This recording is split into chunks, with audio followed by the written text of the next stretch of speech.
कंगना रनौत पर बात करना आसान है, लेकिन कंगना के बहाने उस बड़े सवाल पर बात करना मुश्किल हो जाता है जिससे हम सब बचते हैं। सवाल ये नहीं है कि इस बार कंगना रनौत सही है या गलत है। सवाल ये है कि क्या जो मन में आए वही बोल देना ईमानदारी है, या फिर सार्वजनिक जीवन में ईमानदारी से भी बड़ा कोई मूल्य होता है जिसका नाम है अकाउंटेबिलिटी। आज सोशल मीडिया ने हमें एक अजीब से दौर में लाकर खड़ा कर दिया है। यहाँ सबसे पहले बोलने वाले को सबसे ज्यादा व्यूज मिलते हैं, सबसे तीखी बात करने वाले को सबसे ज्यादा शेयर मिलते हैं और सबसे विवादित बयान देने वाले को सबसे ज्यादा चर्चा मिलती है। ऐसे समय में कंगना रनौत एक व्यक्ति नहीं बल्कि एक केस स्टडी बन जाती है। आज के वीडियो में बात सिर्फ कंगना रनौत के बयान की नहीं होगी, बात ये होगी कि उनकी बेबाकी कहाँ तक फ्रीडम ऑफ एक्सप्रेशन है और कहाँ से अकाउंटेबिलिटी शुरू हो जाती है। आज कंगना के बहाने इसी फर्क को समझेंगे। मेरा नाम है अन्नू और आप देख रहे हैं मास्टर शेफ। कंगना ने पिछले कुछ सालों में ऐसे बयान दिए जिन्होंने लगभग हर विचारधारा को किसी न किसी समय नाराज किया है। कभी उन्होंने किसान आंदोलन को लेकर विवादित बातें कही थी, कभी महात्मा गांधी पर टिप्पणी की थी, कभी आजादी को लेकर ऐसे बयान दिए जिससे संसद से लेकर सड़क तक बहस छिड़ गई। बॉलीवुड पर तो वो अक्सर हमला बोलती ही रहती हैं, कभी अपनी ही पार्टी के नेताओं की लाइन से अलग बात कह देती हैं। हाल ही में उन्होंने जेनजी को लेकर ऐसी टिप्पणी कर दी जिस पर फिर वही पुराना सीन दोहराया गया। सोशल मीडिया पर गुस्सा, टीवी स्टूडियो में बहस और अगले कुछ दिनों तक वही एक चेहरा लाइमलाइट। लेकिन क्या हर विवाद के बाद केवल कंगना रनौत पर बात करना काफी है, या हमें उस समाज पर भी बात करनी चाहिए जो हर बार किसी नए विवाद की तलाश में बैठा रहता है? कंगना की सबसे बड़ी ताकत क्या है? शायद ये कि वो स्क्रिप्टेड नहीं लगती, जो मन में आता है बोल देती हैं, जो सोचती हैं। उनके बयानों में अक्सर तैयारी कम और आवेग ज्यादा दिखाई देता है। कई लोगों को यही उनकी ईमानदारी लगती है। उन्हें लगता है कि कम से कम वो पीआर एजेंसी की लिखी हुई लाइनें नहीं पढ़ती हैं। वो जो सोचती हैं वो बिना फिल्टर के सामने रख देती है। यहीं से बहस शुरू हो जाती है। क्या बिना फिल्टर बोल देना सचमुच ईमानदारी का चेहरा होता है? मान लीजिए किसी के मन में पहला थॉट आया कि सामने वाला बेवकूफ है, क्या उसी पल उसे बेवकूफ बोल देना ऑथेंटिक कहलाएगा? शायद नहीं।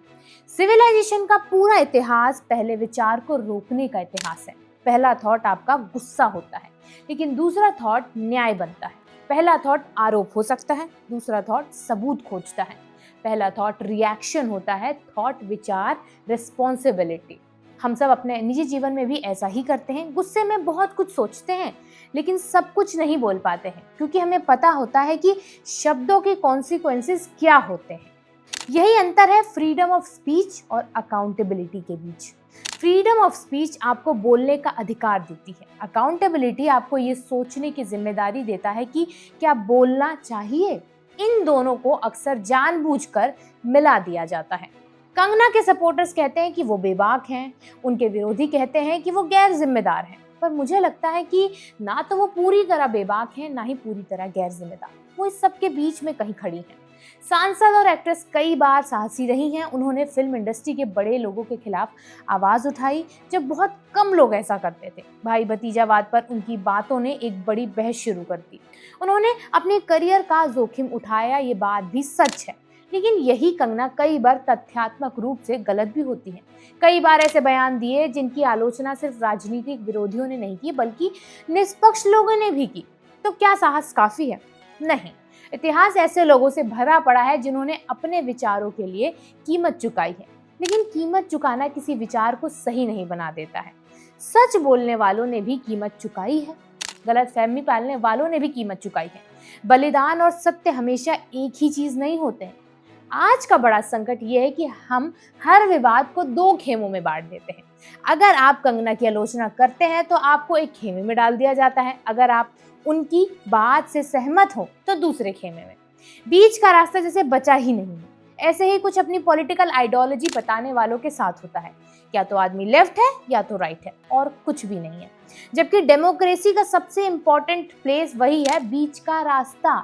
यही परिपक्व लोकतंत्र की भाषा है। एक और दिलचस्प बात है यहाँ पर, जब कोई कलाकार सत्ता से सवाल पूछता है तो लोग कहते हैं कि कलाकार का काम ही सवाल पूछना है, लेकिन जब वही कलाकार सत्ता का हिस्सा बन जाता है तो उसकी भाषा का अर्थ बदल जाता है। अब वो सिर्फ अभिनेता नहीं रहता, अब वो सांसद भी है, और सांसद का हर शब्द केवल निजी राय नहीं माना जाता है। यही वजह है कि सार्वजनिक जीवन में पद जितना बड़ा होता है, शब्दों की जिम्मेदारी भी उतनी ही बड़ी हो जाती है। कंगना अकेली नहीं है इस सब में। ये नियम हर सांसद, हर मंत्री, हर पत्रकार, हर अभिनेता, हर इन्फ्लुएंसर और हर उस व्यक्ति पर लागू होना चाहिए जिसके शब्द लाखों लोगों तक पहुंचते हैं। सिलेक्टिव रिकॉर्ड भी उतना ही खतरनाक होता है। अगर किसी आंदोलन में अभद्र भाषा को गुस्से की अभिव्यक्ति कहकर सही ठहराया जाए और दूसरी तरफ किसी बयान पर लोकतांत्रिक मर्यादा की दुहाई दी जाए तो लोग सवाल जरूर पूछेंगे। सिद्धांत व्यक्ति देखकर नहीं बदलने चाहिए। या तो भाषा सबके लिए महत्वपूर्ण है या फिर किसी के लिए भी नहीं। लेकिन इसी के साथ ये भी सच है कि दूसरे की गलती हमारी गलती का लाइसेंस नहीं बन सकती। कंगना के बयान का मूल्यांकन इस आधार पर नहीं होना चाहिए कि दूसरे नेता क्या बोलते हैं, और उसी तरह दूसरे नेताओं का मूल्यांकन भी कंगना को देखकर नहीं होना चाहिए। लोकतंत्र तुलना से नहीं, सिद्धांतों से चलता आया है। शायद इस पूरी बहस का सबसे बड़ा कंक्लूजन ये है कि अनएडिटेड होना कोई उपलब्धि नहीं है। दिलचस्प बात देखिए, जिस सिनेमा ने कंगना को स्टार बनाया वो खुद पहले टेक पर भरोसा नहीं करता। एक सीन कई बार शूट होता है, डायलॉग कई बार बदले जाते हैं और आखिर में संपादन तय करता है कि दर्शक क्या देखेंगे। सिनेमा जानता है कि पहला टेक असली हो सकता है लेकिन अंतिम कट बेहतर होता है। तो सार्वजनिक जीवन में पहले विचार को ही अंतिम सत्य क्यों मान लिया जाता है? शायद इसीलिए कि आज एल्गोरिदम को दूसरा विचार पसंद ही नहीं आता। उसे तेज रिएक्शन चाहिए, उसे गुस्सा चाहिए और उसे कंट्रोवर्सी भी चाहिए। लेकिन समाज एल्गोरिदम से नहीं चलता, समाज दूसरे विचारों से चलता है। कंगना रनौत कल फिर कोई नया बयान देंगी, लोग फिर दो हिस्सों में बढ़ जाएंगे। कुछ उनका जवाब देंगे, कुछ उनका बचाव करेंगे, कुछ उन्हें ट्रोल करेंगे, कुछ टीवी स्टूडियो में चीखेंगे, कुछ ट्वीट लिखेंगे।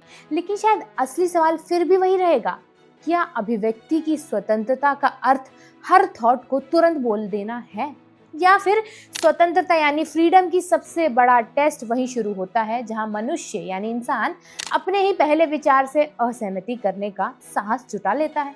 सभ्यता ने हमें ये सिखाया कि कौन सा शब्द हमारे होठों तक पहुंचे और कौन सा हमारे विवेक में ही रुक जाए। और शायद किसी सार्वजनिक व्यक्ति की सबसे बड़ी पहचान उसके कहे हुए शब्दों से कम उन शब्दों से ज्यादा बनती है जिसे उन्हें कहने से रोक लिया। ये वीडियो फिलहाल यहीं तक। ऐसी वीडियोस के लिए देखते रहिए युवा।